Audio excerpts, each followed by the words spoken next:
ಇನ್ನು ಎರಡು ಚರ್ಚೆಗಳಿಗೆ ಸಂಬಂಧಪಟ್ಟಂತ ಪ್ರಮುಖ ಪ್ರಶ್ನೆಗಳು, ಚೌಕಟ್ಟನ್ನ ನಿರ್ಧರಿಸುವಂತ ಪ್ರಮುಖ ಪ್ರಶ್ನೆಗಳು ನಿಮ್ಮ ಮುಂದೆ. ಹೆಚ್ಚುತ್ತಿರುವ ಮಾನವ ವನ್ಯಜೀವಿಗಳ ಸಂಘರ್ಷ ನಿರ್ವಹಣೆಯಲ್ಲಿ ಸಮಾಜದ ಪಾತ್ರವೇನು? ನಾವು ಕೇಳ್ಕೋಬೇಕಾಗಿದೆ ಒಂದಷ್ಟು ಪ್ರಶ್ನೆಗಳು. ಈ ಘಟನೆಗಳಿಂದ ಹೊರಬರ್ತಿರುವಂತಹ ಸೂಚನೆ ಸಂದೇಶಗಳನ್ನ ನಾವು ಇವತ್ತು ಪರಿಗಣನೆಗೆ ತಗೊಳ್ಳದೇ ಇದ್ರೆ ಇದು ವೈಪರೀತ್ಯಕ್ಕೆ ತಿರುವನ್ನ ಪಡೆಯೋದ್ರಲ್ಲಿ ಯಾವುದೇ ಸಂದೇಹನೂ ಇಲ್ಲ. ವನ್ಯ ಪ್ರದೇಶಕ್ಕೆ ಸಂಬಂಧಪಟ್ಟ ನಿಯಮಗಳ ಪರಿಷ್ಕರಣೆಯಿಂದ ಪರಿಸ್ಥಿತಿಯ ನಿಯಂತ್ರಣ ಸಾಧ್ಯವೇ? ಒಂದಷ್ಟು ನಿಯಮಗಳು ಒಂದು ರೀತಿಯಲ್ಲಿ ಓಬಿರಾಯನ್ ಕಾಲದ್ದು ಅಂದ್ರೆ ತಪ್ಪಾಗ್ಲಿಕ್ಕಿಲ್ಲ. ಇವತ್ತು ವಾತಾವರಣ ಬದಲಾಗಿದೆ, ಪರಿಸ್ಥಿತಿ ಬದಲಾಗಿದೆ, ಅವಶ್ಯಕತೆಗಳು ಬದಲಾಗಿದೆ. ಆ ಬದಲಾವಣೆಗೆ ಅನುಗುಣವಾದಂಥ ಬದಲಾವಣೆ ನಿಯಮಾವಳಿಯಲ್ಲೂ ಆಗ್ಬೇಕಲ್ವಾ? ಚುನಾವಣಾ ಸಂದರ್ಭದಲ್ಲಿ ಎಲ್ಲ ಸಮೀಕ್ಷೆಗಳು ಸಂಶಯಾಸ್ಪದವಾಗಲು ಕಾರಣವೇನು? ಅಂದ್ರೆ ಚುನಾವಣೆ ಟೈಮಲ್ಲಿ ಎಲ್ಲರೂ ಚುನಾವಣೆ ಸಮೀಕ್ಷೆಗಳನ್ನ ನಡೆಸ್ತಾರೆ. ಅದು ಪೂರ್ವ ಚುನಾವಣೆ ಸಮೀಕ್ಷೆ ಅಂತೂ ಸರ್ವೇ ಸಾಮಾನ್ಯ. ಖಾಸಗಿ ಸಂಸ್ಥೆಗಳು, ರಾಜಕೀಯ ಪಕ್ಷಗಳು, ಚುನಾವಣೆ ಆಯೋಗವೂ ಕೂಡ ಕೆಲವೊಂದು ಸಂದರ್ಭದಲ್ಲಿ ತಮ್ಮದೇ ಆದ ಸಮೀಕ್ಷೆಯನ್ನು ನಡೆಸ್ತಾರೆ. ಆದರೆ ಪ್ರತಿಯೊಂದು ಸಮೀಕ್ಷೆನೂ ಈಗ ಸಂಶಯದ ಒಂದು ವ್ಯಾಪ್ತಿಯಲ್ಲಿ ಬಂದುಬಿಟ್ಟಿರೋದು ಯಾಕೆ? ಚುನಾವಣಾ ಪೂರ್ವ ಸಮೀಕ್ಷೆ ನಡೆಸಲು ಚುನಾವಣಾ ಆಯೋಗದ ಯಾವ ನಿಯಮಗಳನ್ನ ಪಾಲಿಸಬೇಕಿದೆ? ಅಂದ್ರೆ ಮೊದಲನೇದಾಗಿ ಬ್ಲಾಕ್ ಲೆವೆಲ್, ಬೂತ್ ಲೆವೆಲ್ ಏಜೆಂಟ್ಗಳು ಅಂತ ನೇಮಕ ಮಾಡ್ಕೋಬಹುದು. ಅದಕ್ಕೆ ಸ್ಥಳೀಯ ಚುನಾವಣಾ ಅಧಿಕಾರಿಗೆ ಒಂದು ಅರ್ಜಿಯನ್ನ ಕೊಟ್ಟು ಅಧಿಕೃತವಾಗಿ ಘೋಷಿಸಬೇಕಾಗಿದೆ ಒಂದಷ್ಟು ಕಾರ್ಯಕರ್ತರನ್ನ, ಇವರೇ ನಮ್ಮ ಬ್ಲಾಕ್ ಲೆವೆಲ್ ಏಜೆಂಟ್ಸ್ ಅಂತ. ಈ BLAಗಳು BLO ಜೊತೆ, ಬ್ಲಾಕ್ ಲೆವೆಲ್ ಬೂತ್ ಲೆವೆಲ್ ಆಫೀಸರ್ಗಳ ಜೊತೆ ಅವರು ಜೊತೆಯಲ್ಲೇ ಹೋಗಿ ಸಮೀಕ್ಷೆಯಲ್ಲಿ ಭಾಗವಹಿಸಬಹುದು. ಆದರೆ ಇವತ್ತಾಗಿದ್ದು ಅದಲ್ಲ, ನಿಯಮ ಬಾಹಿರವಾಗಿ ಆಯಿತು ಅನ್ನೋದು ಆರೋಪ. ಅದನ್ನ ಆಮೇಲೆ ಚರ್ಚೆ ಮಾಡೋಣ. ಮೊದಲನೇ ಚರ್ಚೆಯ ವಿಷಯ ಮ್ಯಾನ್ ವರ್ಸಸ್ ಆನಿಮಲ್. ಅಂದ್ರೆ ನಮಗೂ ಮತ್ತು ನಮ್ಮ ಪೂರ್ವಜರಿಗೂ ಇರುವಂತ ವ್ಯತ್ಯಾಸ ಏನು ಅಂದ್ರೆ, ಈ ಒಂದು ಟೈಟಲ್ ಏನಿದೆ ಮ್ಯಾನ್ ವರ್ಸಸ್ ಆನಿಮಲ್, ಇದ್ರ ಮೂಲಕನೇ ನಾವು ಅರ್ಥ ಮಾಡ್ಕೋಬೇಕಾಗಿದೆ ಹೇಗೆ ನಾವು ವನ್ಯಜೀವಿಗಳು ಪರಿಸರದ ವಿರುದ್ಧ ನಿಂತು ಬಿಟ್ಟಿದ್ದೀವಿ ಅಂತ. ಮ್ಯಾನ್ ವಿತ್ ಆನಿಮಲ್ ಆಗಬೇಕು, ಮ್ಯಾನ್ ವಿತ್ ಎನ್ವೈರನ್ಮೆಂಟ್ ಆಗಬೇಕು. ಆದರೆ ಇದು ಮ್ಯಾನ್ ವರ್ಸಸ್ ಅನಿಮಲ್ ಆಗುವಂಥ ಪರಿಸ್ಥಿತಿಯಲ್ಲಿ ಬಂದು ನಿಂತಿದೆಯಲ್ಲ, ಇದರ ಆಪತ್ತುಗಳೇನು ಅನ್ನೋದು ನಮ್ಮ ಮುಂದೆ ಇರುವಂಥ ಪ್ರಶ್ನೆ. ಎಲ್ಲ ಆಗ್ತಿರುವಂಥ ಬೆಳವಣಿಗೆಗಳನ್ನ ನೀವು ನೋಡ್ತಿದ್ದೀರಿ. ದಕ್ಷಿಣ ಬೆಂಗಳೂರಿಂದ ತೂರಹಳ್ಳಿಯಿಂದ ಹಿಡಿದು ಉತ್ತರ ಬೆಂಗಳೂರಿನ ದೇವನಹಳ್ಳಿ ಮತ್ತೆ ರಾಜರಾಜೇಶ್ವರಿ ನಗರ ಕೆಂಗೇರಿವರೆಗೂ, ಅದಾದ ನಂತರ ಹೊನ್ನಾವರದಲ್ಲೂ ಒಂದು ಪ್ರಕರಣ. ಹೀಗೆ ಚಿರತೆ ಅನ್ನೋದು ಎಲ್ಲ ಕಡೆ ಕಂಡು ಬರ್ತಿದೆಯಲ್ಲ, ಇದಕ್ಕೆ ಕಾರಣ ಏನು? ತನ್ನ ಒಂದು ಮನೆ ಅಂದ್ರೆ ಅರಣ್ಯ ಪ್ರದೇಶವನ್ನ ಬಿಟ್ಟು ಮಾನವ ಸೆಟಲ್ಮೆಂಟ್ ಇರುವಂಥ ಜಾಗಗಳಿಗೆ ಚಿರತೆಗಳು ಪ್ರವೇಶಿಸಲು ಕಾರಣ ಏನು? ಇದೆಲ್ಲದರ ನಡುವೆ ಆತಂಕವನ್ನು ಹಂಚಿಕೊಂಡಿದ್ದಾರೆ ಜನರು. ಯಾವ ಪ್ರದೇಶದಲ್ಲಿ ಚಿರತೆ ಸ್ಪಾಟ್ ಆಗಿದೆ ಅಲ್ಲಿನ ನಿವಾಸಿಗಳು ಏನು ಹೇಳಿದ್ದಾರೆ? ಅರಣ್ಯ ಇಲಾಖೆಯ ಅಧಿಕಾರಿಗಳಿಗೆ ಹರಸಾಹಸ. 100 ಎಕರೆಯನ್ನ ಇವರು ಒಂದು ರೀತಿಯಲ್ಲಿ ಪರಿಶೀಲಿಸಬೇಕು.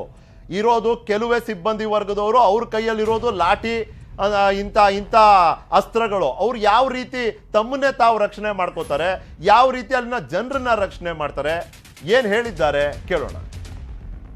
ಹಿಂಗೆ ಅಂತ ಹೇಳೋದು 2 ದಿವಸದಿಂದ ನಮಗೆ ಚಿರತೆ ಕಂಡು ಬಂದಿಲ್ಲ ಈ ಭಾಗದಲ್ಲಿ. CCTV ಫುಟೇಜ್ ನಾವು ಕಂಪ್ಲೀಟಾಗಿ ಚೆಕ್ ಮಾಡಿದ್ವಿ, ಎಲ್ಲಿ ಕಂಡು ಬಂದಿಲ್ಲ. ಆಮೇಲೆ ನಾವು ಕೂಡ ತಿರುಗಾಡಿ ನೋಡಿದಾಗ ಯಾರು ನೇರವಾಗಿ ನೋಡಿದಂಥದ್ದಿಲ್ಲ. 2-3 ದಿವಸದಿಂದ ನೋಡಿರೋದನ್ನೇ ಅವರು ನೋಡಿ ಇದು ಹೇಳ್ತಾ ಇದ್ದಾರೆ ಬಿಟ್ರೆ, ನಿನ್ನೆ ಮೊನ್ನೆ ಇವತ್ತು ಬೆಳಗಿನ ಜಾವ ನೋಡೋಂಥದ್ದು ಇಲ್ಲ. ಸೊ ಹಿಂಗಾಗಿ ಅದು ಹೊರಗಡೆ ಹೋಗಿರೋ ಸಾಧ್ಯತೆಗಳು ಇರುತ್ತೆ, ಬಟ್ ಯಾವುದನ್ನು ನಾವು ಅದಕ್ಕಾಗಿ ಕಂಟಿನ್ಯೂಸ್ ಆಗಿ ನಾವು ನೋಡ್ತಾನೆ ಇದ್ದೀವಿ. ಹಿಂಗೆ ಅಂತ ಹೇಳೋದು ಸ್ವಲ್ಪ ಕಷ್ಟ ಆಗುತ್ತೆ ಚಿರತೆ ವಿಚಾರದಲ್ಲಿ. ಬಟ್ ಅದು ತುಂಬಾ ಸ್ಪೀಡ್ ನಡೆಯೋದ್ರಿಂದ ಬೇರೆ ಕಡೆ ಹೋಗಿರೋ ಚಾನ್ಸಸ್ ಇದೆ. 2 ದಿವಸದಿಂದ ಡೇ ಅನ್ನ ಹೆಂಗನ ಓಡಾಡ್ಬೋದು, ಬಟ್ ನೈಟ್ ಟೈಮ್ ಅಂತೂ ತುಂಬಾನೇ ಭಯ ಆಗುತ್ತೆ ಆಚೆ ಬರೋದಕ್ಕೆ. ಎಲ್ಲ ಈಗ ನೈಟ್ ಟೈಮ್ ಆಚೆ ಬರೋದಕ್ಕೆ ತುಂಬಾ ಭಯ ಆಗಿ ಯಾರು ಬರ್ತಾನೆ ಇಲ್ಲ. ಕಾಂಪೌಂಡ್ ಆಚೆ, ITC ಕಾಂಪೌಂಡ್ ಆಚೆ ಚಿರತೆ ಹೆಜ್ಜೆಗಳೆಲ್ಲ ಕಾಣಿಸ್ತಾ ಇರೋದ್ರಿಂದ ನಮಗೂ ಭಯ ಆಗ್ತಾ ಇದೆ. ನಾವು ತೋಟದ ಮನೆಯಲ್ಲಿರೋದ್ರಿಂದ ನಮಗೆ ತುಂಬಾ ಕಷ್ಟ. ಊರೊಳಗಡೆ ಹೆಂಗೋ ಏನೋ ಗೊತ್ತಿಲ್ಲ, ಅಲ್ಲಿ ಜನಸಂಪರ್ಕ ಇರುತ್ತೆ, ಇಲ್ಲಿ ಜನಸಂಪರ್ಕ ಕಡಿಮೆ ಇರೋದ್ರಿಂದ ನಮಗ್ ತುಂಬಾನೇ ಭಯ ಆಗುತ್ತೆ. ಆದ್ರಿಂದ ಅರಣ್ಯಾಧಿಕಾರಿಗಳು ಇಲ್ಲಿ ಹೊರಗಡೆ ಕೂಡ ಬೋನನ್ನ ಇಟ್ಟು ಅದನ್ನ ಸೆರೆ ಹಿಡಿತಕ್ಕಂತ ಕೆಲಸವನ್ನ ಮಾಡಬೇಕು ಅಂತ ನಾವು ಕೇಳ್ಕೊತಾ ಇದೀವಿ. ಬೇಗ ಚಿರತೆ ಹಿಡಿಬೇಕು, ಮತ್ತೆ ನಮಗೂ ಭಯ ಇಲ್ದಿರ ಓಡಾಡ್ಬೋದು. ಆ ತರ ನಮಗೂ ಅವಾಗ ಈಸಿ ಆಗುತ್ತೆ, ಸ್ಕೂಲ್ಗೆಲ್ಲ ಹೋಗ್ಬೋದು. ಎಲ್ಲೂ ಆಚೆ ಹೋಗ್ಬೇಡ ಆಟ ಆಡಕ್ಕೆ ಅಂದಿದೆ. ನಮ್ಮ ಬೋರು ನೈಟ್ ಎಲ್ಲ ನೀರು ಆನ್ ಮಾಡಬೇಕು, 8 ಗಂಟೆ 10 ಗಂಟೆಲಿ ಹೋಗ್ಬೇಕು. ನಾವು ನೋಡಿ ಮೋಟ್ರೇ ಆನ್ ಮಾಡ್ತಿಲ್ಲ, ನೀರು ಕೃಷಿ ಇಲಾಖೆ ಕೃಷಿಗೆ ಹರ್ಸಕ್ಕೆ ಆಗಲ್ಲ, ಭಾರಿ ತೊಂದರೆ ಆಗ್ತಿದೆ. ಅರಣ್ಯ ಅಧಿಕಾರಿಗಳು ಇದನ್ನ ಗಮನಕ್ಕೆ ತಂದು ಪರಿಹಾರ ಮಾಡಿಕೊಡ್ಬೇಕು ನಮ್ಗೆ ಅಂತ ಕೇಳ್ಕೊಡ್ತೀನಿ. ಸುಮಾರು ನಮ್ದು ಹೈನುಗಾರಿಕೆ ಕೃಷಿ ಇಲಾಖೆಯಿಂದ ಕೃಷಿ ಸಂಪರ್ಕ ಇರೋದ್ರಿಂದ ಏನ್ ಮಾಡೋದಕ್ಕೂ ತುಂಬಾ ಕಷ್ಟ ಆಗ್ತಾ ಇದೆ. ಬೈಕೋಸ್ಕರ ಹೋಗ್ಬೇಡಿ ಹೊರಗಡೆ, ಯಾವಾಗ ಎಲ್ಲಿ ಬಂದು ಅಟ್ಯಾಕ್ ಮಾಡುತ್ತೋ ಭಯ ಇರತ್ತಲ್ವಾ. ನಮಗೂ ಭಯನೇ ಮನೇಲಿ ಇರೋದಕ್ಕೂ. ಹಸು ಒಂದಿದೆ, ಆಚೆ ಕಟ್ಟೋದಕ್ಕೆ, ಓಡಾಡೋದಕ್ಕೆ, ಅದಕ್ಕೆ ಮೇವು ತರೋದಕ್ಕೆ ಎಲ್ಲದಕ್ಕೂ ಭಯ ಆಗತ್ತೆ. ಬೇಗ ಒಂಚೂರು ಇದಕ್ಕೆ. ಈ ಚರ್ಚೆಯಲ್ಲಿ ನನ್ನ ಜೊತೆ ಭಾಗವಹಿಸ್ತಿದ್ದಾರೆ ಸಂಜಯ್ ಗುಬ್ಬಿ ಅವರು, ಜೋಸೆಫ್ ಹೂವರ್ ಅವರು, ವನ್ಯಜೀವಿ ತಜ್ಞರು, ಪರಿಸರ ತಜ್ಞರು. ಅಲೀಂ ಅವರಿದ್ದಾರೆ, ಸೇವ್ ತುರ್ಹಳ್ಳಿ ಅಭಿಯಾನದ ಸದಸ್ಯರು, ಚೇಂಜ್ ಮೇಕರ್ಸ್ ಆಫ್ ಕನಕ್ಪುರ ಸದಸ್ಯರು. ನಮಸ್ಕಾರ ಅಲೀಂ, ನಮಸ್ಕಾರ ಸಂಜಯ್ ಗುಬ್ಬಿ ಅವರೇ, ಜೋಸೆಫ್ ಹೂವರ್ ಅವರೇ, ಸ್ವಾಗತ ನಿಮ್ಮೆಲ್ರಿಗೂ. ಅಲೀಂ, ತುರ್ಹಳ್ಳಿ ಸುತ್ತಮುತ್ತ ಇರುವಂಥ ಪರಿಸ್ಥಿತಿ ಬಗ್ಗೆ ನೀವು ವಿವರಿಸ್ಬೋದಾ? ನೀವು ಏನೇನು ನೋಡಿದ್ದೀರಿ ಇಲ್ಲಿವರೆಗೂ? ಅರಣ್ಯ ಪ್ರದೇಶದ ವ್ಯಾಪ್ತಿ ಅದು ಕಡಿಮೆ ಆಗ್ತಾನೆ ಬರ್ತಿದೆ. ನಾನು ಈಗಷ್ಟೇ ಓದ್ತಿದ್ದೆ, ಕರ್ನಾಟಕದ ಡಿಫಾರೆಸ್ಟೇಷನ್ ರೇಟ್ ಅಂದರೆ ಅರಣ್ಯ ಪ್ರದೇಶದ ನಷ್ಟದ ಒಂದು ದರ 27.1% ಇದೆ. ಶಾಕಿಂಗ್. ಮತ್ತೆ ನಗರೀಕರಣ ಅನ್ನೋದು ಯಾವ ಅನಿಯಂತ್ರಿತ ರೀತಿಯಲ್ಲಿ ಬೆಳವಣಿಗೆ ಕಾಣ್ತಿದೆ ಅನ್ನೋದು ನಿಜವಾಗ್ಲೂ ಚಿಂತಾಜನಕ ಪರಿಸ್ಥಿತಿಯನ್ನು ನಮ್ಮ ಮುಂದೆ ತಂದಿಟ್ಟಿದೆ. ಅಲೀಂ ಅವರೇ, ನೀವು ಹೇಗೆ ಗಮನಿಸ್ತಿದ್ದೀರಿ?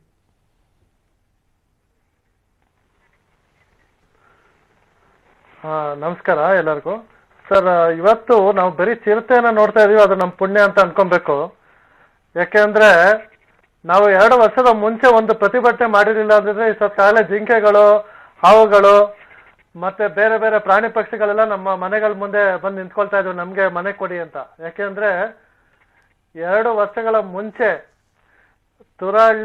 ಇಡೀ ತುರಹಳ್ಳಿ ಮೈನರ್ ಫಾರೆಸ್ಟ್ ನ ಪಾರ್ಕ್ನಾಗಿ ಕನ್ವರ್ಟ್ ಮಾಡೋಕ್ಕೆ ಸರ್ಕಾರ ತುಂಬಾ ಪ್ರಯತ್ನ ಮಾಡ್ತು. ನಾವು ಅದನ್ನ ತುಂಬಾ ಪ್ರತಿಭಟನೆ ಮಾಡಿದ್ವಿ. ಇದರಲ್ಲಿ ಮೇಜರ್ ಸಮಸ್ಯೆ ಏನಂದ್ರೆ ನೈಸ್ ರೋಡ್ ಬಂದಿದ ತಕ್ಷಣ ಇದು 4 ಭಾಗ ಆಗಿ ಡಿವೈಡ್ ಆಗ್ಬಿಟ್ಟಿದೆ ಫಾರೆಸ್ಟ್. ಈಗ ತುರಹಳ್ಳಿ ಮೈನರ್ ಫಾರೆಸ್ಟ್ ಆಗಿದೆ, ತುರಹಳ್ಳಿ ಮೇಜರ್ ಫಾರೆಸ್ಟ್ ಇದೆ, DM ಕಾವಲ್ ಇದೆ, UM ಕಾವಲ್ ಇದೆ. ಎಲ್ಲ ಒಂದೊಂದು ಏನೋ ಐಲ್ಯಾಂಡ್ ದ್ವೀಪಗಳಿದಲ್ಲ, ಆ ತರ 4 ಸಪರೇಟ್ ಮಾಡಿಟ್ಬಿಟ್ಟಿದ್ದಾರೆ. ಸೊ ಇದು ಒಟ್ಟಿಗೆ ಇದ್ದಾಗ ಪ್ರಾಣಿಗಳು ಒಂದೇ ಜಾಗದಲ್ಲಿ ಓಡಾಡ್ಕೊಂಡಿತ್ತು. ಇವಾಗ ಏನಾಗಿದ್ದಾವೆ, ಮಧ್ಯ ಡಿವೈಡ್ ಮಾಡಿ ರೆಸಿಡೆನ್ಷಿಯಲ್ ಏರಿಯಾಸ್ ತಗೊಂಡ್ಬಂದ್ಬಿಟ್ಟಿದ್ದಾರೆ. ಅದರಿಂದ ಪ್ರಾಣಿಗಳು ಮುಂಚೆಯಿಂದನೂ ಬರ್ತಾ ಇದಾವೆ. ಇಲ್ಲಿನ ಸ್ಥಳೀಯ ನಾಗರಿಕ ಕೇಳಿದ್ರೆ ಅವ್ರು ಮುಂಚೆ ಆನೆಗಳು ಅದನ್ನೆಲ್ಲ ನೋಡಿದ್ದಾರೆ. ರೈಟ್. ಅಲ್ಲ, ಆದ್ರೆ ನೀವು ಹೇಳ್ತಿರೋದ್ರೆ ನಮ್ಗೆ ಏನ್ ಕಾಣ್ತಿದೆ ಅಂದ್ರೆ ಬಹಳ ಅವೈಜ್ಞಾನಿಕವಾಗಿ, ಯಾವುದೇ ಮುಂದಾಲೋಚನೆ ಇಲ್ಲದೆ ಅಲೀಂ ಅವರೇ ಲೇಔಟ್ಗಳ ರಚನೆಗೆ ಅವಕಾಶ ಮಾಡಿಕೊಡ್ಲಾಗಿದೆ. ಅದಕ್ಕೆ ನಾನು ಕೇಳಿದೆ, ನಾವು ಅವ್ರ ಮನೆಗೆ ಹೋಗಿದ್ದೀವಾ ಅಥವಾ ಅವರು ನಮ್ಮ ಮನೆಗೆ ಬಂದಿದ್ದಾರಾ ಅಂತ. ಜೋಸೆಫ್ ಹೂವರ್ ಅವರು ಇದ್ದೀರಿ, ಸಂಜಯ್ ಗುಬ್ಬಿ ಅವರು ಇದ್ದೀರಿ. ನಮಸ್ಕಾರ ಸಂಜಯ್ ಗುಬ್ಬಿ ಅವರೇ. ನಿಮ್ಗಂತೂ ಫಸ್ಟ್ ಹ್ಯಾಂಡ್ ಅನುಭವ ಇದೆ, ಇಂಥ ಪ್ರಕರಣಗಳು, ಇಂಥ ಘಟನೆಗಳ ಫಸ್ಟ್ ಹ್ಯಾಂಡ್ ಅನುಭವ ಸಂಜಯ್ ಗುಬ್ಬಿ ಅವ್ರಿಗೆ. ಮೊದಲನೇದಾಗಿ ನೀವು ಇದನ್ನೆಲ್ಲ ನೋಡ್ತಿದ್ದೀರಲ್ಲ, ಒಂದು ರೀತಿಯಲ್ಲಿ ಬೆಂಗಳೂರು ಇವತ್ತು surrounded by leopards. North, south, west, east ಎಲ್ಲ ಕಡೆ ಇದ್ದಾವೆ ಇವತ್ತು. ಅಲ್ಲಿ ಬಾನಸವಾಡಿ, ಈ ಕಡೆ ಕೆಂಗೇರಿ, ಆ ಕಡೆ ದೇವನಹಳ್ಳಿ, ಈ ಕಡೆ ಕನಕಪುರ ರೋಡ್, ತುರಹಳ್ಳಿ.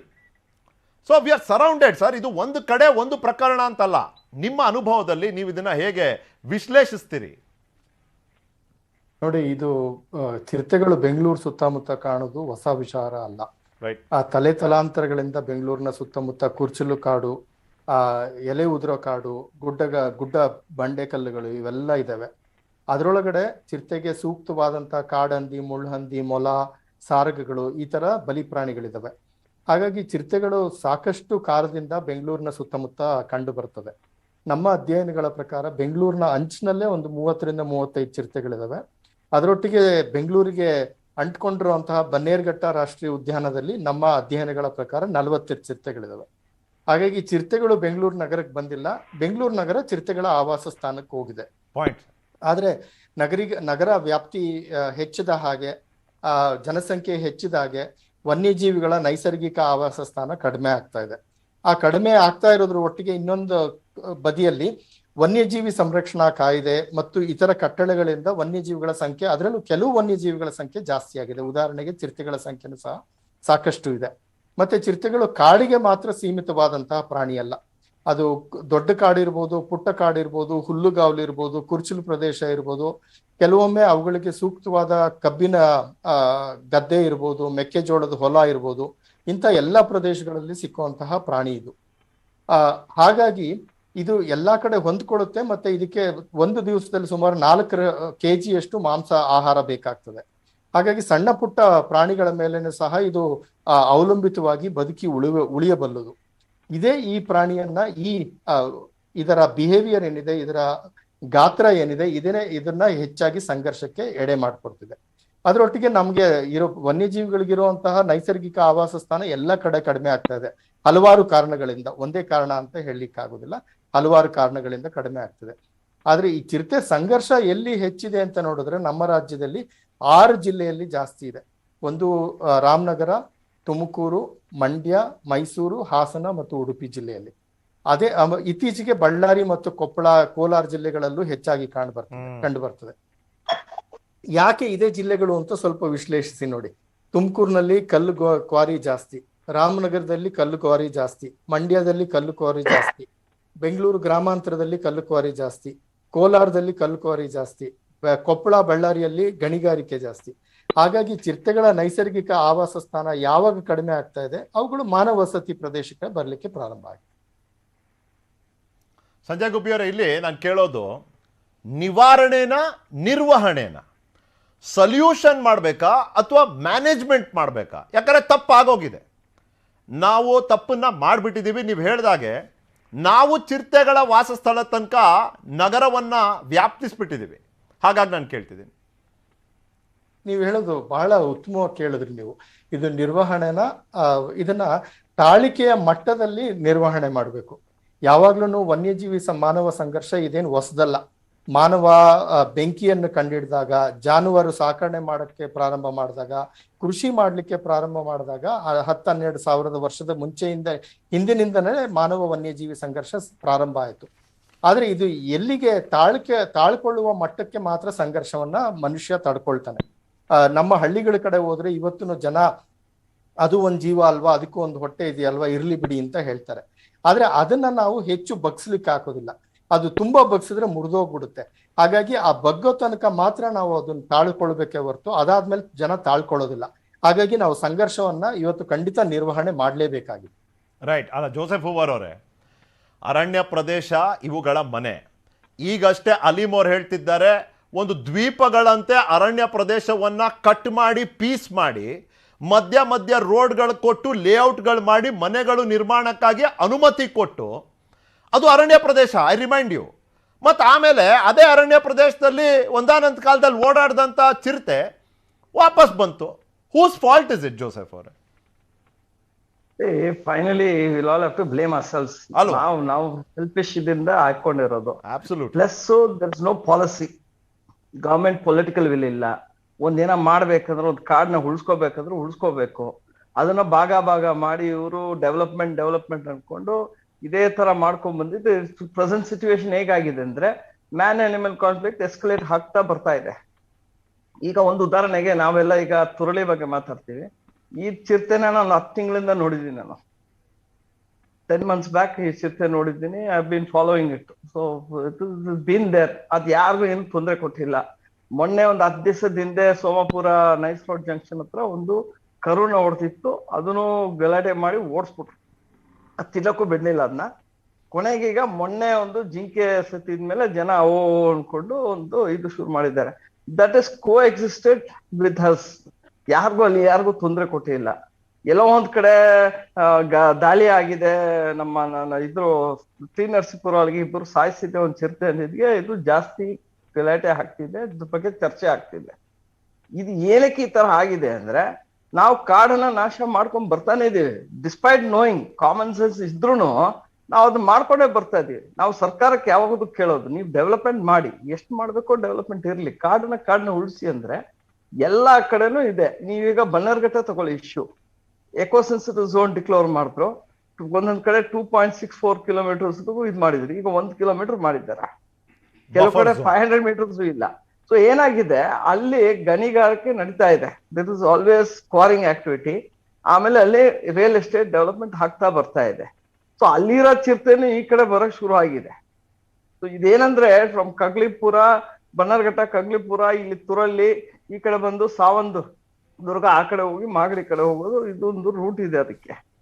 ಸೊ ಇದನ್ನೆಲ್ಲ ಇವರು ಹೊಡೆದಾಕೊಂಡು ಬಂದಾಗ, ಈಗ ಸಂಜಯ್ ಗುಬ್ಬಿ ಅವ್ರು ಹೇಳಿದ್ರು ಆಗ್ಲೇ, ಎಲ್ಲಿ ಜಾಸ್ತಿ ಚಿರತೆಗಳಿರೋದು ತುಮಕೂರು ಮತ್ತೆ ರಾಮನಗರ. ಈಗ ರಾಮನಗರ ರೆಕಾರ್ಡ್ಸ್ ನೀವು ನೋಡಕ್ ಹೋದ್ರೆ 1.5 ವರ್ಷ ಒಳಗೆ ಮಿನಿಮಮ್ 100 ಲೆಪರ್ಡ್ಸ್ ಇರ್ತಾವ್ರೆ. ಅದನ್ನ ಎಲ್ಲಿ ತಗೊಂಡೋಗ್ಬಿಡ್ತಾರೆ? ಹಿಡಿದ್ರು ತಗೊಂಡೋಗಿ ಬೇರೆ ಕಡೆ ಕಾಡಿಗೆ ಬಿಡ್ಬೇಕು. Either Kaveri wildlife sanctuary, MMLs ಅಥವಾ ಬನ್ನರ್ಘಟ್ಟಕ್ಕೆ ಬಿಡಬೇಕು. ಅಲ್ಲಿ already there are populations. So there is always called territorial issues. ಇದು ಇನ್ಫೈಟಿಂಗ್ ಇರುತ್ತೆ, ದೇ ಕಮ್ ಔಟ್. ಸೊ ಅದನ್ನ ಹಿಡಿದು ಎಲ್ಲಿ ಬಿಡಕ್ಕೂ ಜಾಗ ಇಲ್ಲ. ಝೂ ಒಳಗೆ ಜಾಗ ಇಲ್ಲ. ಝೂ ಬೇಕಾದ್ರೆ ದುಡ್ಡು ಬೇಕು ಟು ಮೇಂಟೈನ್ ದಿ ಅನಿಮಲ್ಸ್. ಇನ್ನೊಂದು ಕಡೆ ರಿಹ್ಯಾಬಿಲಿಟೇಷನ್ ಸೆಂಟರ್ಸ್ ಇಲ್ಲ. So we are caught in a lock jam. We have created it for ourselves, everything for ourselves. ನಾವು ಸೆಲ್ಫಿಶ್ ಪೀಪಲ್. ಫಸ್ಟ್ ನಾವು ನೋಡ್ಕೋಬೇಕು, ನಮ್ ರಿಫ್ಲೆಕ್ಷನ್ ನೋಡ್ಕೋಬೇಕು. ಅಲ್ಲ, ಮತ್ತೆ ಪಾಲಿಸಿ ಜೋಸೆಫ್ ಅವರೇ, ಇಲ್ಲಿ ಪಾಲಿಸಿಯ ಪರಿಷ್ಕರಣೆಯ ಒಂದು ಅನಿವಾರ್ಯತೆ ಕಾಣ್ತಿದ್ಯಾ ನಿಮ್ಗೆ ಅಂತ ನಾನು ಲಾಸ್ಟ್ ಟೈಮ್ ವಲ್ಲೇಶ್ ಅನ್ನೋರ ಹತ್ರ ಮಾತನಾಡ್ತಿದ್ದೆ. I am sure you know who Vallesh is. ನಾನು ಅವತ್ತು ಕೇಳಿದೆ, ಸರ್ ಈ ಲಾಂಟಾನ, ಪಾರ್ಥೇನಿಯಮು ಇಂಥ ಗಿಡಗಳನ್ನ ಬೆಳೆಯೋದಕ್ಕೇನೋ ಬಿಟ್ಬಿಟ್ಟಿದ್ದೀರಿ ಅಂದ್ರೆ ಅದು ಅನಿಯಂತ್ರಿತವಾಗಿ ಬೆಳ್ಕೊಂಡು ಹೋಗ್ಬಿಟ್ಟಿದೆ.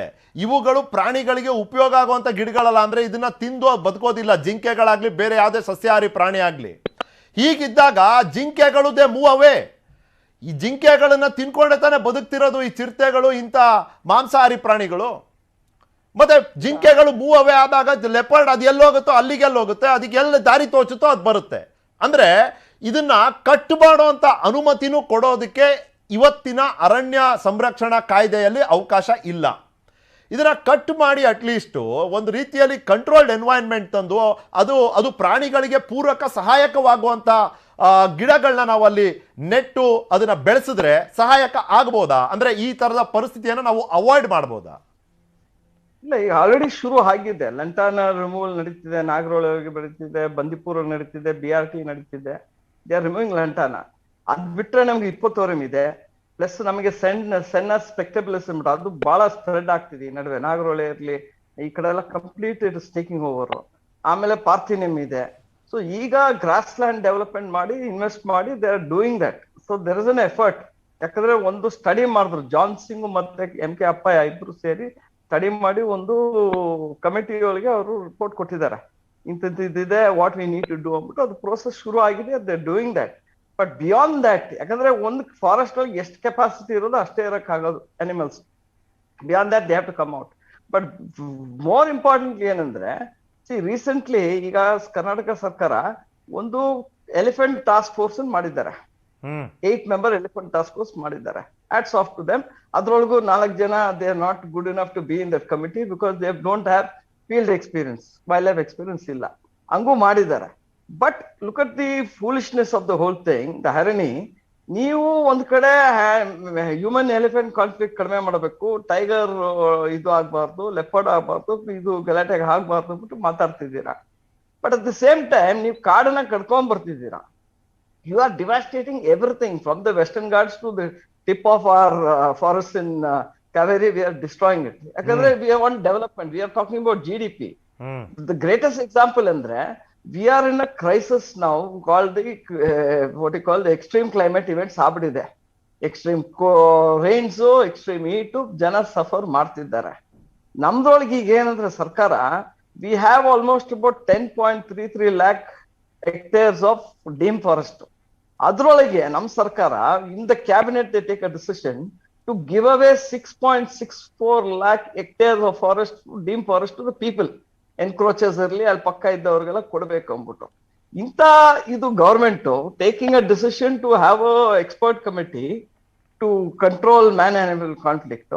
ಅಂಡ್ ಯುವರ್ ಓನ್ ಕಾಲ್ ನೀವೇ ಕತ್ತರಿಸ್ಕೊಂಡ್ ಬರ್ತಿದ್ದೀರಾ. ಕಾಡ್ ಕಡಿತಿದ್ರೆ ಪ್ರಾಣಿಗಳೆಲ್ಲ ಹೋಗುತ್ತೆ. ಫಸ್ಟ್ ಆಫ್ ಆಲ್ ಕಾರಿಡಾರ್ಸ್ ಇಲ್ಲ. ಇದು ಒಂದು ರೀತಿಯಲ್ಲಿ ಆ ಬಗೇರ್ ಹುಕುಂ ವಿಷಯಕ್ಕೆ ಸಂಬಂಧಪಟ್ಟಂತ ಒಂದಷ್ಟು ವಿಷಯಗಳನ್ನ ನೀವು ಇಲ್ಲಿ ಉಲ್ಲೇಖ ಮಾಡ್ತಿದ್ದೀರಿ. ಬಗೈರ್ ಹುಕುಂ ಅನ್ನೋದು ಪ್ರತಿಯೊಂದು ಸರ್ಕಾರಕ್ಕೂ ತುಂಬಾ ದೊಡ್ಡ ವಿಷಯ. ತುಂಬಾ ದೊಡ್ಡ ಜನಸಂಖ್ಯೆ ಅರಣ್ಯ ಪ್ರದೇಶದ ಭೂಮಿ ಮೇಲೆ ಅವಲಂಬಿತರಾಗಿದ್ದಾರೆ. ತಮ್ಮದೇ ಆದ ಅನಧಿಕೃತ ಕೃಷಿ ಚಟುವಟಿಕೆಯಲ್ಲಿ ತಾವು ನಿರತರಾಗಿರ್ತಾರೆ. ಅವ್ರ ಜೀವನ ನಡೆಯೋದೇ ಇದ್ರ ಮೇಲೆ. ಈ ಅಗ್ರಿಕಲ್ಚರಲ್ ಎಕ್ಸ್ಪ್ಯಾನ್ಷನ್ ಅನ್ನೋದಿದೆಯಲ್ಲ, ಇದರ ಈ ಕೃಷಿ ಚಟುವಟಿಕೆಗಳ ವ್ಯಾಪ್ತಿಯನ್ನ ನಾವು ಹೆಚ್ಚಿಸ್ತಾನೆ ಹೋಗ್ತಿದ್ದೀವಿ. ಅರಣ್ಯ ಪ್ರದೇಶದ ತುದಿಗಳಲ್ಲಿದ್ದಂಥ ಈ ಚಟುವಟಿಕೆ ಇವತ್ತು ಅರಣ್ಯ ಪ್ರದೇಶದ ಒಳಗೆ ಹೋಗಿದೆ. ಕೆಲವೊಮ್ಮೆ ನೀವು ಬೆಳೆಯುವಂಥ ಬೆಳೆಗಳು ಒಂದಷ್ಟು ಪ್ರಾಣಿಗಳನ್ನ ಆಕರ್ಷಿಸ್ತವೆ. ಆ ಪ್ರಾಣಿಗಳು ಅಲ್ಲಿ ಬಂದಾಗ ಅವುಗಳನ್ನ ತಿನ್ನೋದಕ್ಕೆ ಇಂಥ ಚಿರತೆ ಹುಲಿಗಳು ಬರ್ತವೆ. ಸೊ ಇದು ಒಂದು ರೀತಿಯಲ್ಲಿ ಒಂದು ವಿಷಯ ಸರ್ಕಲ್. ಜೋಸೆಫ್ ಸರ್, ಇದನ್ನ ಹೇಗಪ್ಪ ನಿರ್ವಹಿಸೋದು? ನಾವು ಕ್ರಿಯೇಟ್ ಮಾಡ್ಬಿಟ್ಟಿದ್ದೀವಿ. ಅದು ಸಂಜಯ್ ಗುಪ್ಪಿ ಹೇಳ್ದಂಗೆ ಇದು something has to be done now, otherwise it's gone to go beyond. We are already reach the end stage ಅಂತ ಹೇಳ್ಬೋದು. ಬಿಕಾಸ್ ನೀವು ಮ್ಯಾನ್ ಅನಿಮಲ್ ಕಾನ್ಫ್ಲಿಕ್ಟ್ ತಗೊಂಡ್ರೆ every week there are 3 instances. Correct. Not just leopard, there are tiger. ಮೊನ್ನೆ ನೋಡಿ ಬಂದೀಪುರ ಆಚೆ ಗುಂಡಲ್ಪೇಟೆಗಳಿಗೆ 2 tiger ಆಚೆ ಬಂದಿತ್ತು, ಒಂದು ಹಂದಿ ಹೊಡೆದಾಕಿತ್ತು. ಈಗ ಜನ ಒಳಕ್ಕೆ ಹೋಗ್ತಿಲ್ಲ ಪಾಪ, ಅಲ್ಲಿ ರೈತರು ಬಹಳ ತೊಂದರೆ ಆಗಿದ್ದಾರೆ.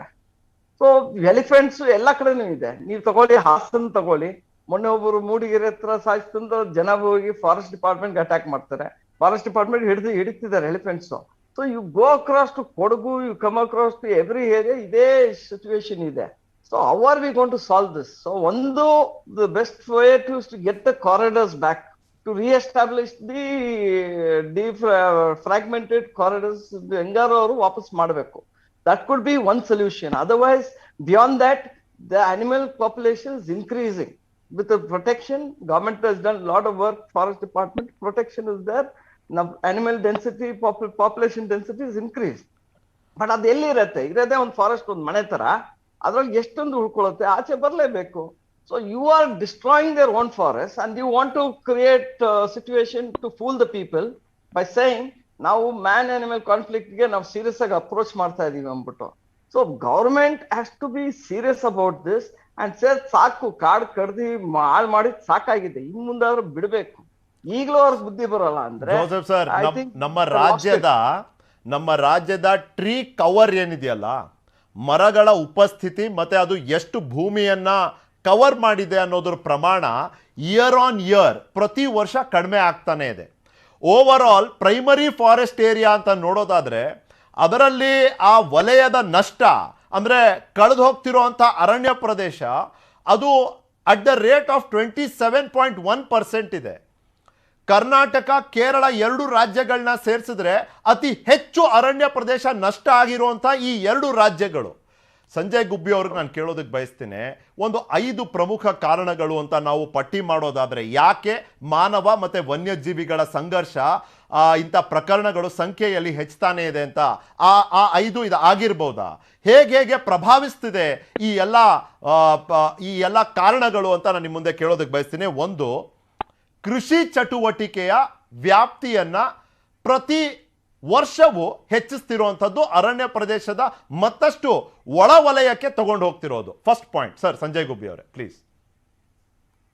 ನೀವು ಹೇಳಿದಾಗೆ ಎಲ್ಲ ವನ್ಯಜೀವಿಗಳ ಪ್ರಭೇದಗಳಿಗೂ ಒಂದೇ ಕಾರಣ ಇದೆ ಅಂತ ಹೇಳಲಿಕ್ಕೆ ಆಗೋದಿಲ್ಲ.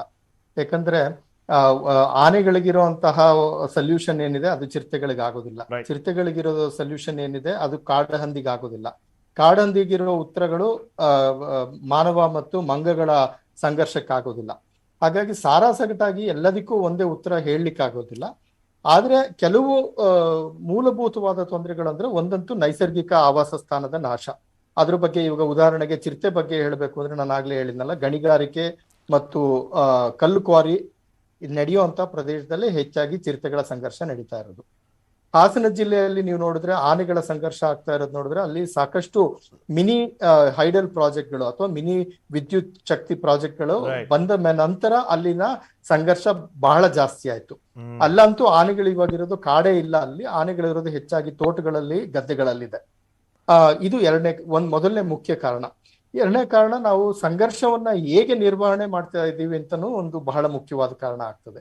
ಈಗ ಉದಾಹರಣೆಗೆ ಕಾಡಿನಲ್ಲಿ ನೈಸರ್ಗಿಕವಾಗಿ ಪ್ರಾಣಿಗಳಿರ್ತದೆ. ಆ ಒಂದು ಕಾಡಿನಲ್ಲಿ ನೈಸರ್ಗಿಕವಾಗಿ ಎಷ್ಟು ಪ್ರಾಣಿ ಸಂಖ್ಯೆ ಇರಬೇಕು ಅದಕ್ಕಿಂತ ಹೆಚ್ಚು ಮಾಡ್ತಾ ಇದೀವಿ ನಾವು. ಉದಾಹರಣೆಗೆ ಆನೆಗಳ ಆವಾಸ ಸ್ಥಾನದಲ್ಲಿ ನಾವು ಪ್ರತಿ ವರ್ಷ ಹೆಚ್ಚು ಕೆರೆ ತೋಡ್ತೀವಿ. ಆನೆಗಳಿಗಿರುವಂತಹ ವೈರಿ ಏನು ಅಂತ ಹೇಳಿದ್ರೆ, ಒಂದು ಆಹಾರದ ಕೊರತೆ ಅಥವಾ ನೀರಿನ ಕೊರತೆ ಆದಾಗ ಮಾತ್ರ ಅವುಗಳು ನೈಸರ್ಗಿಕವಾಗಿ ಸಾವನ್ನಪ್ಪುತ್ತವೆ. ಅದು ಬಿಟ್ಬಿಟ್ಟು ನಾವು ಅವುಗಳಿಗೆ ಹೆಚ್ಚು ಅನೈಸರ್ಗಿಕವಾಗಿ ಹೆಚ್ಚು ಆರ್ಟಿಫಿಷಿಯಲ್ ಆಗಿ ನೀರು ಕೊಡ್ತಾ ಹೋದ್ರೆ ಅವುಗಳ ಸಂಖ್ಯೆ, ಸಾವನ್ನಪ್ಪುವ ಸಂಖ್ಯೆ ಬಹಳ ಕಡಿಮೆ ಆಗ್ತದೆ. ನ್ಯಾಚುರಲ್ ಮಾರ್ಟಾಲಿಟಿ ಅಂತ ಏನ್ ಹೇಳ್ತೀವಿ ಅದು ಕಡಿಮೆ ಆಗ್ತದೆ. ನಾವು ನ್ಯಾಚುರಲ್ ಮಾರ್ಟಾಲಿಟಿ ಕಡಿಮೆ ಮಾಡಿದ್ರೆ ಆನೆಗಳ ಸಂಖ್ಯೆ ಜಾಸ್ತಿ ಆಗ್ತದೆ. ಆನೆಗಳ ಸಂಖ್ಯೆ ಜಾಸ್ತಿ ಆಗ್ತದೆ ಹೊರತು ಅವುಗಳ ಆವಾಸ ಸ್ಥಾನ ಜಾಸ್ತಿ ಮಾಡ್ತಾ ಇಲ್ಲ ನಾವು, ನೈಸರ್ಗಿಕ ಆವಾಸ ಸ್ಥಾನ. ಹಾಗಾಗಿ ಆನೆಗಳ ಸಂಖ್ಯೆ ನಾವು ಅನೈಸರ್ಗಿಕವಾಗಿ ಜಾಸ್ತಿ ಮಾಡಿ ಅದನ್ನು ಸಹ ನಾವು ಸಂಘರ್ಷಕ್ಕೆ ಕಾರಣ ಮಾಡ್ಕೊಡ್ತಾ ಇದೀವಿ. ಮೂರನೇ ಬಹಳ ಮುಖ್ಯವಾದ ಕಾರಣ ಅಂದ್ರೆ ಅರಿವು. ನಮಗೆ ಸಂಘರ್ಷ, ಎಲ್ಲಾ ವಿಚಾರಕ್ಕೂ ಸಂಘರ್ಷ. ಈಗ ಉದಾಹರಣೆಗೆ ಬೆಂಗಳೂರಿನ ಸುತ್ತಮುತ್ತ ಚಿರತೆ ಕಂಡ ತಕ್ಷಣ ಇಷ್ಟೊಂದು ಗುಲ್ಲಾಗಿದೆ. ನನ್ನ ಪ್ರಕಾರ ಇದೊಂದು ಸುದ್ದಿನೇ ಅಲ್ಲ. ತಲಾಂತರದಿಂದ ಚಿರತೆಗಳು ಬೆಂಗಳೂರು ಸುತ್ತಮುತ್ತ ಇದೆ, ಎಲ್ಲಾ ಕಡೆ ಚಿರತೆಗಳು ಕಾಣ್ತದೆ. ಬೆಂಗಳೂರಿನ KG ಲಕ್ಕೇನಹಳ್ಳಿ ಇರ್ಬೋದು, ಹೆಸರುಘಟ್ಟ ಇರ್ಬೋದು, UM ಕಾವಲ್ ಇರ್ಬೋದು, BM ಕಾವಲ್ ಇರ್ಬೋದು, ಮಲಸಂದ್ರ ಇರ್ಬೋದು, ತಲಗಟ್ಟುಪುರ ಇರ್ಬೋದು, ಇಲ್ಲೆಲ್ಲಾ ಕಡೆನೂ ಚಿರತೆಗಳು ಎಷ್ಟೋ ವರ್ಷಗಳಿಂದ ಇದೆ. ಆದ್ರೆ ಇವತ್ತು ಏನಾಗಿದೆ ಅಂದ್ರೆ ಎಲ್ಲಾ ಕಡೆ CCTV ಹಾಕೊಂಡಿರ್ತಾರೆ. ಮನೆಗಳಲ್ಲಿರ್ಬೋದು, ಕಾರ್ಖಾನೆಗಳಲ್ಲಿರ್ಬೋದು, ಎಲ್ಲಾ ಕಡೆ CCTV ಹಾಕಿದಾಗ CCTVನಲ್ಲಿ ಚಿರತೆ ರೆಕಾರ್ಡ್ ಆದ ತಕ್ಷಣ ಚಿರತೆ ಬಂದ್ ಸೇರ್ಕೊಂಡಿದೆ ಅಂತ ತಪ್ಪು ಅಭಿಪ್ರಾಯ ಬರ್ತದೆ. ಎರಡನೇದಾಗಿ ಈ ಸಾಮಾಜಿಕ ಮಾಧ್ಯಮಗಳು, ವಾಟ್ಸ್ಆಪ್ ಅಂತ ಸಾಮಾಜಿಕ ಮಾಧ್ಯಮಗಳಲ್ಲಿ ಸುಳ್ಳು ಸುದ್ದಿ ಹಬ್ಬಿಸ್ತಾರೆ. ಇವಾಗ ನಿನ್ನೆಯಿಂದ ಒಂದು ವಿಡಿಯೋ ಓಡಾಡ್ತಾ ಇದೆ. ಯಾರೋನೋ ಇಬ್ರನ್ನ ಚಿರತೆ ತುರಳ್ಳಿಯಲ್ಲಿ ಹಿಡಿಯೋ ಒಂದು ಸಾಕ್ಷ್ಯ ಚಿತ್ರ ಅಥವಾ ಒಂದು ಫಿಲಂ ಫುಟೇಜ್ ತೋರಿಸ್ತಾ ಇದಾರೆ ಎಲ್ಲಾ ಕಡೆ.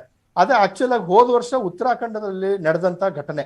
ಆದ್ರೆ ಎಲ್ಲರೂ ಅದು ತುರಳಿಲ್ಲ ಆಯ್ತು ಅಂತ ಆತಂಕ ಪಡ್ತಾ ಇದ್ದಾರೆ, ಜನ ಎದುರುಕೊಳ್ತಾರೆ. ಹಾಗಾಗಿ ಅರಿವು ಮೂಡಿಸೋದು ಸಹ ಬಹಳ ಮುಖ್ಯ. ನಾಲ್ಕನೇದು, ಮಾಧ್ಯಮದವರು ಸಹ ದೊಡ್ಡ ಪಾತ್ರವನ್ನು ವಹಿಸಬಹುದು. ನಾವು ಚಿರತೆ ದಾಳಿ, ಚಿರತೆಯಿಂದ ಜನರಿಗೆ ಆತಂಕ ಅನ್ನೋದ್ರ ಬದಲು ನಾವು ಜನರಲ್ಲಿ ಒಂದು ನಂಬಿಕೆ ಬರುವಂತದ್ದು, ಜನರಲ್ಲಿ ಒಂದು ಕಾನ್ಫಿಡೆನ್ಸ್ ಬಿಲ್ಡಿಂಗ್ ಮೆಷರ್ ಮಾಡುವಂತಹ ಒಂದು ಸುದ್ದಿನ ನಾವು ಪ್ರಚಾರ ಮಾಡಿದ್ರೆ ಜನರಲ್ಲೂ ಆತಂಕ ಕಡಿಮೆ ಆಗ್ತದೆ. ಆದ್ರೆ ಸಂಜಯ್ ಸರ್, ನಿಮ್ಮಲ್ಲಿ ಇತ್ತಲ್ಲ ಕಾನ್ಫಿಡೆನ್ಸ್. ಬಿಬಿಗಾರಲ್ಲಿ ಘಟನೆ ನಡೆದಾಗ ನಿಮ್ ಕೈಯಲ್ಲಿ ಎತ್ತದ ಬ್ಯಾಗ್ ಇದೆಯಪ್ಪ, ನೀವು ಆ ಬ್ಯಾಗ್ ಅನ್ನು ತಗೊಂಡು, ಕ್ಯಾಮ್ರಾ ಮತ್ತೆ ಬ್ಯಾಗ್ ತರ ಏನೋ ಇದೆ, ಅದನ್ನ ತಗೊಂಡು ನೀವು ಚಿರತೆನ ಓಡಿಸೋದಕ್ಕೆ ಮುಂದಾಗ್ಬಿಟ್ರಿ. ಐ ಆಮ್ ಸೋ ಗ್ಲಾಡ್ ಇವತ್ತು ಈ ಚರ್ಚೆಯಲ್ಲಿ ನೀವು ಜಾಯ್ನ್ ಆಗಿದ್ದೀರಿ. ಅವತ್ತಿನ ದಿನ ಅದಕ್ಕೆ ನಾನು ಸ್ಟಾರ್ಟಿಂಗ್ ಅಲ್ಲೇ ಹೇಳಿದೆ, ಫಸ್ಟ್ ಹ್ಯಾಂಡ್ ಅನುಭವ ಇರುವಂತ ವ್ಯಕ್ತಿ ನೀವು. ಆತಂಕನೂ ಅನುಭವಿಸಿದ್ದೀರಿ, ಆ ಪರಿಸ್ಥಿತಿಯ ಭಾಗವಾಗಿ ಅದರಲ್ಲಿ ಒಂದು ರೀತಿಯಲ್ಲಿ ಪಾರ್ಟಿಸಿಪೇಟ್ ಮಾಡಿದ್ದೀರಿ. ಆತಂಕದ ಬಗ್ಗೆ ಹೇಳಿ. ಅಂದ್ರೆ ಒಂದು ಚಿರತೆ ಬಂದುಬಿಟ್ಟಾಗ ಒಂದು ಸ್ಕೂಲಿಗೆ ಬಂದುಬಿಡ್ತಾ, ಅವತ್ತು ವಿಬ್ಗ್ಯಾರ್ ಸ್ಕೂಲ್, ವೈಟ್ ಫೀಲ್ಡ್. ಮತ್ತೆ ಅದಾದ ನಂತರ ಅಲ್ಲಿ ಆತಂಕದ ವಾತಾವರಣ, ನಮ್ಮ ಅರಣ್ಯ ಇಲಾಖೆಯ ಸಿಬ್ಬಂದಿಗಳ ಒಂದು ಪ್ರತಿಕ್ರಿಯೆ ಹೇಗಿತ್ತು, ಅವರ ನಿರ್ವಹಣೆಯ ಕೌಶಲ್ಯ ಸಾಕಷ್ಟು ಇದೆಯಾ, ಅದಕ್ಕೆ ಬೇಕಾದಂಥ ಉಪಕರಣಗಳು ನಮ್ಮಲ್ಲಿ ಇದೆಯಾ, ನಾವು ವೈಜ್ಞಾನಿಕವಾಗಿ ಅಟ್ ದ ಸೇಮ್ ಟೈಮ್ ಆ ಒಂದು ಜೀವದ ಮೌಲ್ಯವನ್ನು ತಿಳಿದು ನಾವು ಅದನ್ನ ರಕ್ಷಿಸಬೇಕು ಅನ್ನೋ ನಿಟ್ಟಲ್ಲೇ ಕೆಲಸ ಮಾಡ್ತಿದ್ದೀವ. ನೀವು ಹೇಳಿದ ಸರಿ. ವಿಬ್ಗಯಾರ್ ಶಾಲೆಯಲ್ಲಿ 2016 ಫೆಬ್ರವರಿಯಲ್ಲಿ ಬಂದಂತ ಚಿರತೆಯಿಂದ ಗಾಯಗೊಂಡಿದ್ದೆ. ಅವತ್ತು ನನ್ನ ಕೈಲಿ ಯಾವುದೇ ಕ್ಯಾಮ್ರಾ ಇರಲಿಲ್ಲ. ನನ್ನ ಕೈಲಿ ಒಂದು ದುರ್ಬೀನು ಮತ್ತೆ ಒಂದು ಬ್ಯಾಗ್ ಅಷ್ಟೇ, ಟಾರ್ಚ್ ಇತ್ತಷ್ಟೇ. ಚಿರತೆಗಳು ಏನು ಅಂದ್ರೆ ಬಹಳ ನಾಚಿಕೆ ಸ್ವಭಾವದ ಪ್ರಾಣಿಗಳು, ಮತ್ತೆ ಮನುಷ್ಯರನ್ನ ಕಂಡ್ರೆ ಎದುರುಕೊಳ್ಳುವಂತ ಪ್ರಾಣಿಗಳು.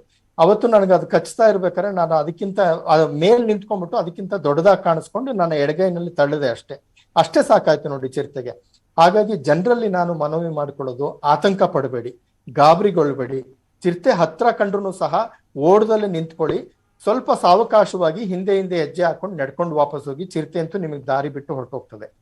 ರಾತ್ರಿ ಹೊತ್ತು ಓಡಾಡ್ಬೇಕಾದ್ರೆ ಒಬ್ಬರೇ ಓಡಾಡಬೇಡಿ. ಅದರಲ್ಲೂ ರೈತರು ಗದ್ದೆಗೆ, ಹೊಲಕ್ಕೆ ನೀರ್ ಕಟ್ಲಿಕ್ಕೆ ರಾತ್ರಿ ಹೊತ್ತು ಹೋಗ್ತಾರೆ. ಹಾಗಾಗಿ ರಾತ್ರಿ ಹೊತ್ತು ಓಡಾಡ್ಬೇಕಾದ್ರೆ ಒಂದು ಮೊಬೈಲ್ ನಲ್ಲಿ ಹಾಡು ಹಾಕೊಂಡೋಗಿ ಚಿರತೆಗೆ ಸಪ್ಪಳ ಆಗಿ, ಶಬ್ದ ಆಗಿ, ಯಾರೋ ಬರ್ತಾ ಇದ್ದಾರೆ ಅಂತ ದಾರಿ ಬಿಟ್ಕೊಟ್ಟು ಹೋಗ್ಬಿಡ್ತದೆ. ಅದಕ್ಕೂ ಹೆದರಿಕೆ, ನಮಗೆ ಇದ್ದಷ್ಟೇ ಹೆದರಿಕೆ ಚಿರತೆಗೂ ಇರ್ತದೆ. ಮತ್ತೆ ವಿದ್ಯುತ್ ಶಕ್ತಿ ಕಂಪನಿಗಳು ನೋಡಿ, ಇದು ಅರಣ್ಯ ಇಲಾಖೆದು ಒಂದೇ ಜವಾಬ್ದಾರಿ ಅಲ್ಲ. ಎಲ್ಲೆಲ್ಲಿ ಹೆಚ್ಚು ಸಂಘರ್ಷ ಇದೆ, ಆನೆ ಸಂಘರ್ಷ ಇರ್ಬೋದು, ಚಿರತೆ ಸಂಘರ್ಷ, ಕರಡಿ ಸಂಘರ್ಷ, ಇಂಥ ಪ್ರದೇಶಗಳನ್ನ ಗುರುತಿಸಿ, ನಮ್ಮ ಅಧ್ಯಯನಗಳಿಂದ ಗುರುತಿಸಿದೀವಿ ಆಗ್ಲೇ ಚಿರತೆಗಳ ಬಗ್ಗೆ.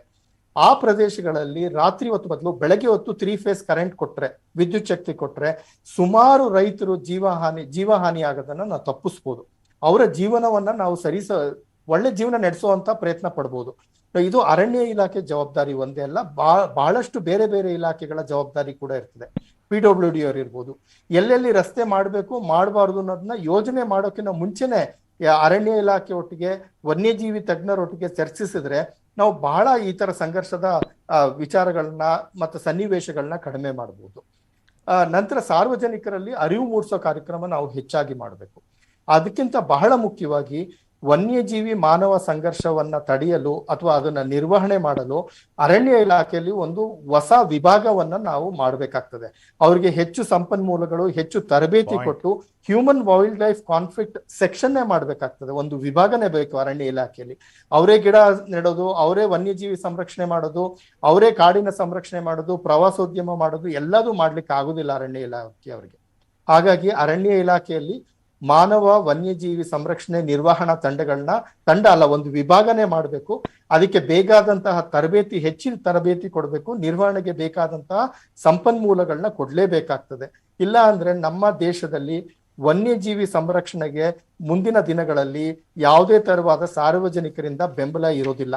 ಕೇವಲ ವನ್ಯಜೀವಿ ಆಸಕ್ತರು, ವನ್ಯಜೀವಿ ವಿಜ್ಞಾನಿಗಳು ವನ್ಯಜೀವಿ ಬೇಕು ಅಂತ ಹೇಳ್ತಾರೆ ಹೊರತು ಈಗಲೇ ರಾಜಕಾರಣಿಗಳಿಗೆ ವನ್ಯಜೀವಿಗಳ ಸಂರಕ್ಷಣೆ ಅಥವಾ ನಿಸರ್ಗದ ಸಂರಕ್ಷಣೆ ಬೇಕಾಗಿಲ್ಲ. ಯಾರಿಗೂ ಬೇಕಾಗದಂತಹ ವಿಚಾರ ಆಗೋಗ್ತದೆ. ಹಾಗಾಗಿ ನಮ್ಮ ಇದು ವನ್ಯಜೀವಿಗಳ ಸಂರಕ್ಷಣೆ ಒಂದೇ ಅಲ್ಲ, ವನ್ಯಜೀವಿಗಳಿಗೆ ಕೂಡಿಟ್ಟಂತಹ ನೀರಿನ ಸಂರಕ್ಷಣೆ ಇರ್ಬೋದು, ನಮ್ಮ ಗಾಳಿಯ ಸಂರಕ್ಷಣೆ, ಎಲ್ಲದಕ್ಕೂ ಇದಕ್ಕೊಂದು ಲಿಂಕ್ ಇದೆ.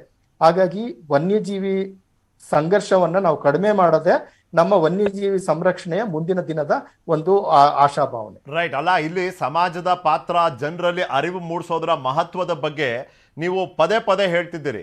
ಅಲೀಮ್ ಅವರು ನಮ್ಮ ಜೊತೆ ಇದ್ದಾರೆ, ಸೇವ್ ತುರ್ಹಳ್ಳಿ ಅನ್ನೋ ಒಂದು ಅಭಿಯಾನದ ಸದಸ್ಯರವರು. ಇನ್ಫ್ಯಾಕ್ಟ್ ಅದರ ಒಂದು ನೇತೃತ್ವವನ್ನು ವಹಿಸಿದಂಥವ್ರು. ಅಲೀಮ್ ಅವರೇ, ನಿಮ್ಮ ಅಭಿಪ್ರಾಯದಲ್ಲಿ ನೀವು ಅವತ್ತು ಪ್ರತಿಭಟನೆ ಮಾಡಿದ್ರಿ, ಒಂದು ತಕ್ಕ ಪ್ರಮಾಣದಲ್ಲಿ ಇವತ್ತು ಅರಣ್ಯ ಪ್ರದೇಶ ಉಳಿದಿದೆ, ಅದನ್ನು ನೀವು ತಿರುಚಿ ಟ್ರೀ ಪಾರ್ಕು ಇನ್ನೊಂದು ಮಾಡಲಿಕ್ಕೆ ಮುಂದಾದಂಥ ಸರ್ಕಾರಕ್ಕೆ ನೀವು ತಡೆಯನ್ನು ಕೊಟ್ಟಿದ್ದೀರಿ. ಇದೇ ರೀತಿ ಸಮಾಜದ ಪಾತ್ರ ಏನು ಅಂತೀರಿ? ನಾವು ಇಂಥ ಪರಿಸ್ಥಿತಿನಲ್ಲಿ ಕಂಪ್ಲೇಂಟ್ ಮಾಡ್ತೀವಿ, ಆದರೆ ಆ ಕಂಪ್ಲೇಂಟ್ ಹಿಂದೆ ಕಾರಣ ಇರೋರು ನಾವೇ ಅಂತ, ಕಾರಣಕರ್ತರು ನಾವೇ ಅಂತ ಯಾವಾಗ ನಮಗೆ ಅರ್ಥ ಆಗೋದು? ಅಲೀಮ್ ಅವರೇ.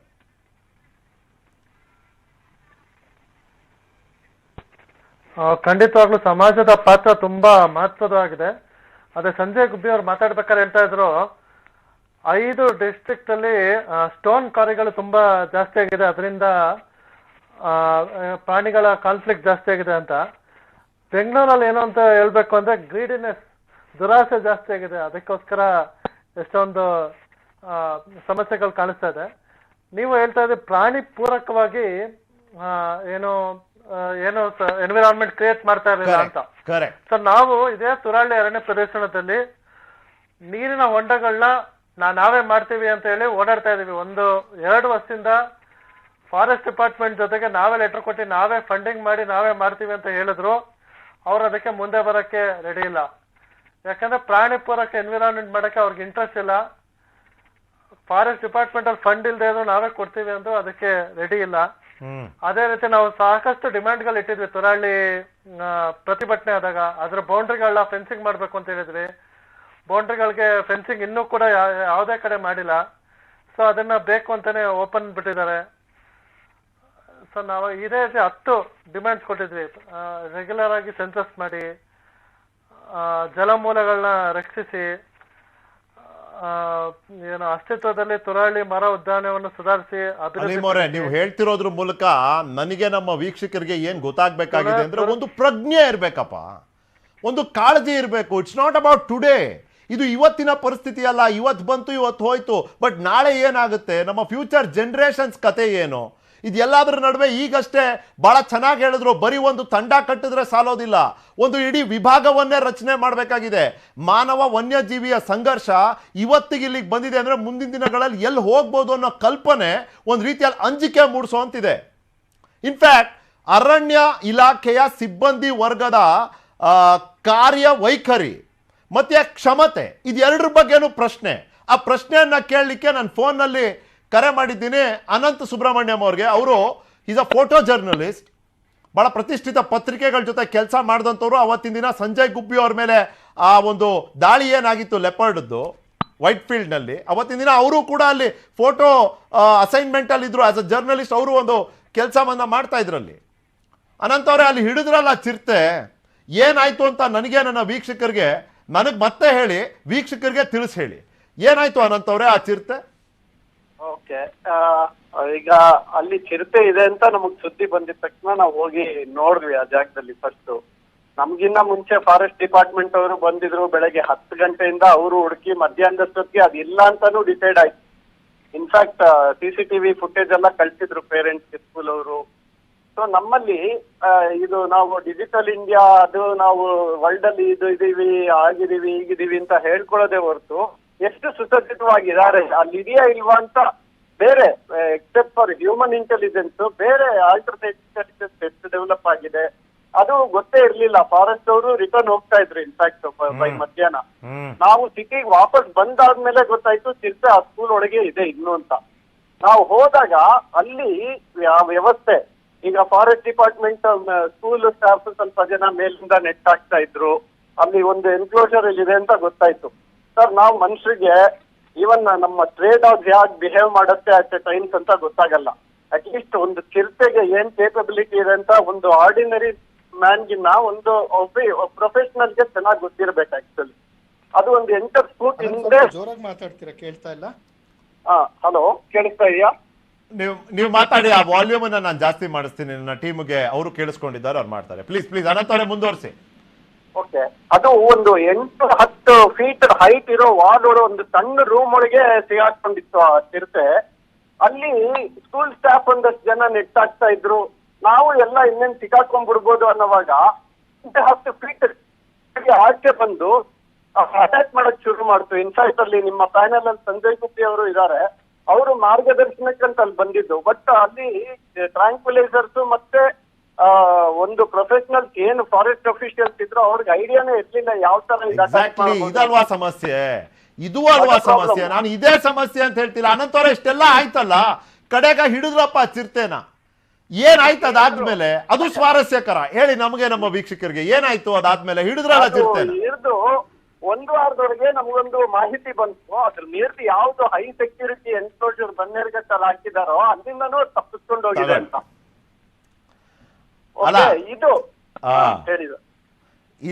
ಇದು ಅರಣ್ಯ ಇಲಾಖೆಯ ಕಾರ್ಯಕ್ಷಮತೆ. ಫಸ್ಟ್ ಆಫ್ ಆಲ್ ಹಿಡಿಯಕ್ಕೆ ಒಂದಷ್ಟು ತರಬೇತಿ ಪಡಿಬೇಕು. ಸಂಜಯ್ ಗುಬ್ಬಿ ಅವರು ಹೇಳಿದಾಗೆ ವಿಶೇಷವಾದ ವಿಭಾಗದ ರಚನೆ ಆಗ್ಬೇಕು. ಅದಾದ ನಂತರ ಇರೋ ಅಂತವ್ರು ಏನ್ ಮಾಡ್ತಿದ್ದಾರೆ ಅನ್ನೋದು ಕೇಳ್ಬೇಕಲ್ಲ.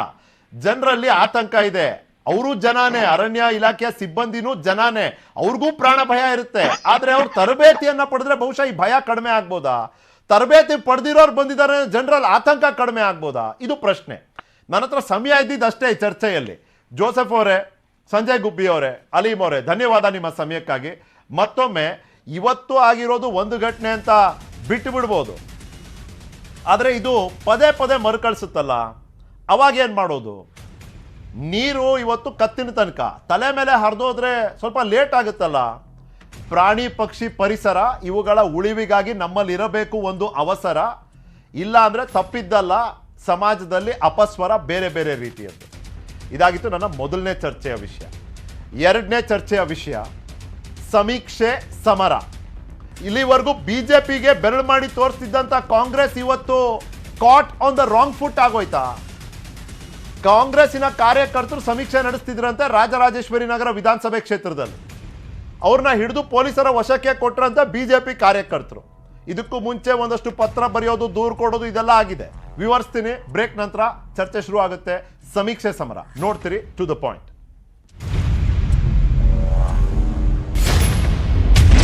ನನ್ನ ಪ್ರಶ್ನೆಯಿಂದ ತಪ್ಪಿಸ್ಕೊಳ್ಳೋದು ಸುಲಭ ಅಲ್ಲ.